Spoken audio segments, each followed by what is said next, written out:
अस्सलाम वालेकुम। कैसे हैं आप सब? उम्मीद करती हूँ सब खैरियत से होंगे। अल्लाह ताला सबको अपने हिफ्ज़-ओ ईमान में रखें, हर तरह की परेशानी, बीमारी और मुसीबतों से बचाएं।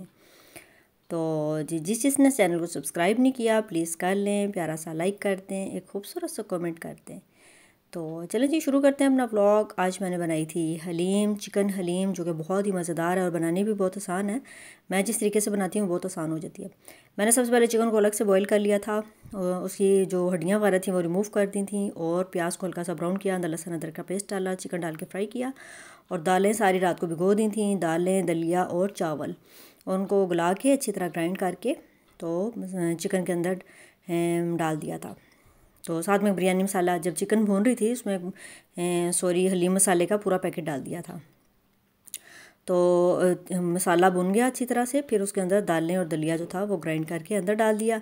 और अब असल काम जो है शुरू हो गया, इसको कोटा लगाने का। हलीम को जितना अच्छा घोटेंगे ना उतनी अच्छी पकेगी। और सब कम से कम जो सा ना इसको 2 से 3 घंटे हल्की आंच पे पकाते रहना, तो ये इतनी मज़ेदार बनती है और बहुत ही यमी होती है। इसका सबसे जो ज़रूरी काम होता है ना उसको घोटने का होता है और हल्की आंच पे इसको पकाते रहने का होता है। साथ में मैंने जो सा प्याज ब्राउन कर लिया है, टमाटर, अदरक और लीमू काट के रख लिए हैं। तो मैं ऊपर बिल्कुल नहीं डालती क्योंकि मेरे छोटे बच्चे को जो सा है ना कोई भी चीज़ ऐसी पसंद नहीं है जो ऊपर डली हो। तो बस ये हम जा रहे थे, ज़रूरी काम था, न्यू सिटी जा रहे थे। तो आज मैंने आपसे कुछ बातें करनी थी क्योंकि आज है 4 अक्टूबर और मुझे पिछले साल का 4 अक्टूबर याद आ गया था कि उस दिन मेरा ऑपरेशन हुआ था हर्निया का। तो हर्निया का ऑपरेशन का ऐसे पता चला कि मैं जो सा बिल्कुल मुझे नहीं पता था कि मेरा ऑपरेशन होना है। तो काफ़ी अरसे से मुझे जो सा नाफ की तकलीफ़ चल रही थी, नाफ में जो सा ना दर्द होती थी। तो तकरीबन 2-3 साल से ना थी मसला, कुछ नाफ में चल रहा था और मैंने डॉक्टर वगैरह को दिखाया। सब ने कहा आपको नाफ चढ़ गई है, उसके लिए आप एक्सरसाइज करें। किसी ने कहा आप मालिश करवाएं और डॉक्टर ने कुछ मेडिसिन वगैरह दे दी जो मैं खाती रही। किसी ने कहा मालिश करवाएं, मैं खातून के घर में गई, जाके मालिश भी करवाती रही, कोई फ़र्क नहीं पड़ा। तो दर्द कभी ज़्यादा हो जाती थी, कभी कम हो जाती थी। नाफ ऐसे जैसे हर टाइम ना खिंची रहती है, अंदर की तरफ खिंची हुई थी। तो मैं ये समझती थी, जब मेरी शादी हुई थी ना, शादी के बाद पता है ससुराल का माहौल कैसा होता है, अजीब सी टेंशन ज़्यादा माहौल होता है, हर टाइम काम, टेंशन और ज़िम्मेदारियाँ बहुत ज़्यादा होती हैं।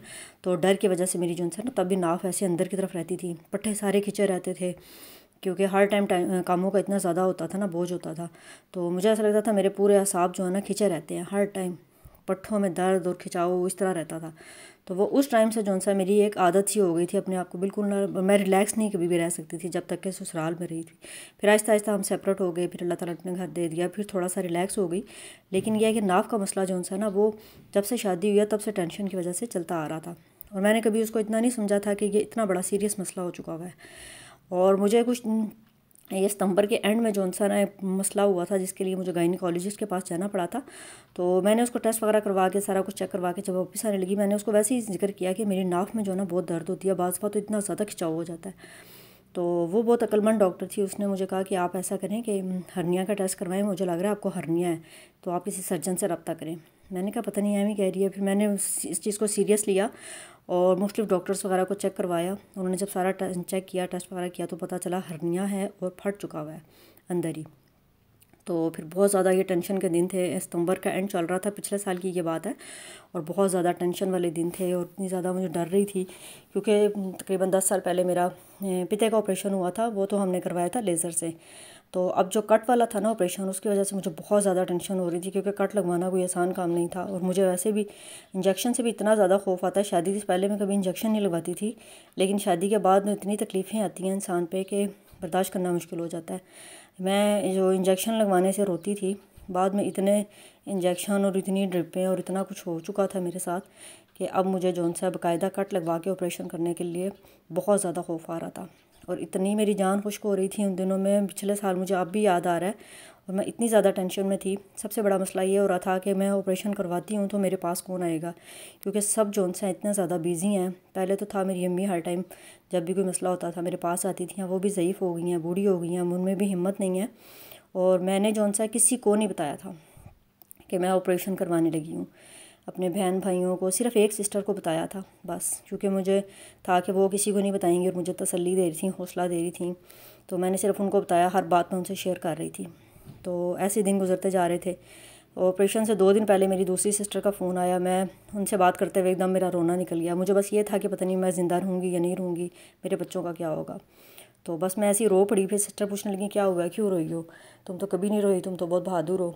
तो बस फिर मैंने एकदम उनको बताया, आप ही आपने मेरे लिए बहुत दुआ करनी है। कहती किस किस लिए दुआ करूँ, हमेशा दुआओं में तुम्हें याद रखती हूँ, अब तुम ख़ास तौर पे क्यों दुआ का कह रही हो। फिर मैंने उनको बता दिया। और फिर मेरा जो सा 4 अक्टूबर का ऑपरेशन था। डॉक्टर ने कहा अगर आप रात के टाइम एडमिट हो जाते हैं 3 अक्टूबर को, तो हमने फजर के बाद ऑपरेशन करना है। तो फिर बच्चों को भी छोड़ना मुश्किल हो रहा था, घर भी मतलब मुश्किल थी, बहुत ज़्यादा टेंशन थी। फिर हमने यही सोचा कि रात को एडमिट होने के बजाय हम 4 अक्टूबर को सुबह के टाइम एडमिट हो जाएंगे। फिर सुबह सुबह हम 5 बजे जो सा तक फजर से पहले हम हॉस्पिटल के लिए निकल गए थे। और बच्चे मेरे उस टाइम सो रहे थे। रात को मैं उनको मिल के सो गई थी।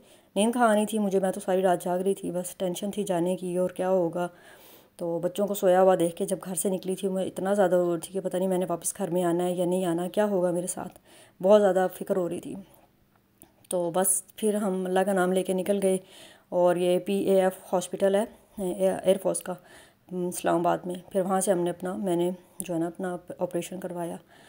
तो बहरहाल अल्लाह का शुक्र है कि ऑपरेशन हो गया। 3 दिन हमें हॉस्पिटल में रहना पड़ा। काफ़ी ज़्यादा जो है अजीब सा दिन था। और मेरी सिस्टर को जब पता चला, उनसे तो रहा ही नहीं गया, उन्होंने अम्मी को तैयार किया जैसे तैसे करके। वो उनमें बिल्कुल हिम्मत नहीं थी, उनको पता ही नहीं था कि मेरी बेटी के साथ हो क्या गया है, होना क्या है। जिस दिन ऑपरेशन हुआ था उस दिन फिर मेरी सिस्टर जो है वज़ीराबाद से अम्मी को लिया और वो उसी दिन वहाँ से चली, क्योंकि मैंने ऑपरेशन से 1 दिन पहले उनको बताया था। तो वो इतनी अचानक उन्होंने इमरजेंसी में प्रोग्राम बनाया और वो फिर मेरे पास आई और 15 दिन रही। और उनके आने से इतना हौसला हुआ, मेरे बच्चे जो उनसे हैं काफ़ी ज़्यादा रिलैक्स हो गए खाला के और नानों के आने से। वरना मैं समझी थी एक छोटा सा ऑपरेशन है और हो जाएगा और मैं सब कर लूँगी, लेकिन वो बहुत ज़्यादा सीरियस हो गया था। और मेरा जो उनसे 15-20 दिन तो बिल्कुल भी मेरे में हिम्मत ही नहीं हो रही थी। फिर आहिस्ता आहिस्ता थोड़ा हिम्मत करनी पड़ी। अम्मी लोग रही थी, 15 दिन रही थी सिस्टर और अम्मी, और फिर वो लोग चले गए थे। तो उसके बाद जो है ना बहुत सारे मसले मसाइल ये हुए कि मुझे अब डॉक्टर ने सख्ती से मना कर दिया, अपने वज़न नहीं उठाना, किसी भी चीज़ को ज़ोर नहीं लगाना। तो तकरीबन 3 से 4 किलो तक वज़न जो है ना मैं उठा सकती हूँ, उससे ज़्यादा वज़न नहीं उठा सकती। अगर खुदा नास्ता कोई वज़नी काम किया या कोई चीज़ खींची घसीटी या कोई वज़न उठाने की कोशिश की तो हड्डियाँ दोबारा से फट सके। तो उन्होंने जो सा डॉक्टर ने, सर्जन ने अंदर उसके नेट लगा के उसको सिया है, जो फटा हुआ हिस्सा था उसको नेट लगा के ना स्टिच कर दिया जाता है। तो बस ये फिर उसके बाद जो है तकरीबन 6 महीने तक मुझे बहुत ज़्यादा एहतियात करने की ज़रूरत थी, इतनी ज़्यादा। और हर टाइम मुझे घर वाले केयर कर रहे होते थे, ये नहीं करना आपने, वो नहीं करना। इस तरह करते करते मैं ऐसा लग रहा था डिप्रेशन में चली गई हूँ। मैं ऐसी औरत थी जो हर टाइम काम करने वाली, मुझे तो आराम पसंद ही नहीं था। इतने ज़्यादा मैं काम करती थी, मुझे गमले घसीटना, पौधे लगाना, उठाना, इधर उधर करना, और घर के सारे काम मैं करती थी बहुत ज़्यादा।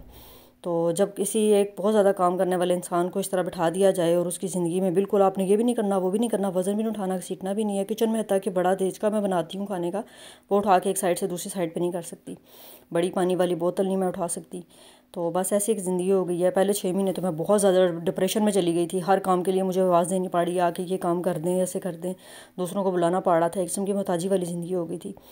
तो बस 6 महीने बहुत मेरे लिए मुश्किल गुजरे। मैं बहुत ज़्यादा टेंशन में हो गई थी, डिप्रेशन में हो गई थी। फिर आहिस्ता आहिस्ता बस अल्लाह ताला से मदद मांगती रही। और अब जो है 1 साल पूरा हो गया और आज का दिन था, मुझे वो याद आ रहा था। मैंने कहा चले मैं आप लोगों के साथ भी शेयर करती हूँ। बस मेरे लिए दुआओं में याद रखें, अल्लाह ताला सबके लिए आसानी करें और हर एक को बीमारी से बचा के रखें। तो ये था मेरा ब्लॉग, पसंद आए तो लाइक कर दीजिएगा। अल्लाह हाफिज़।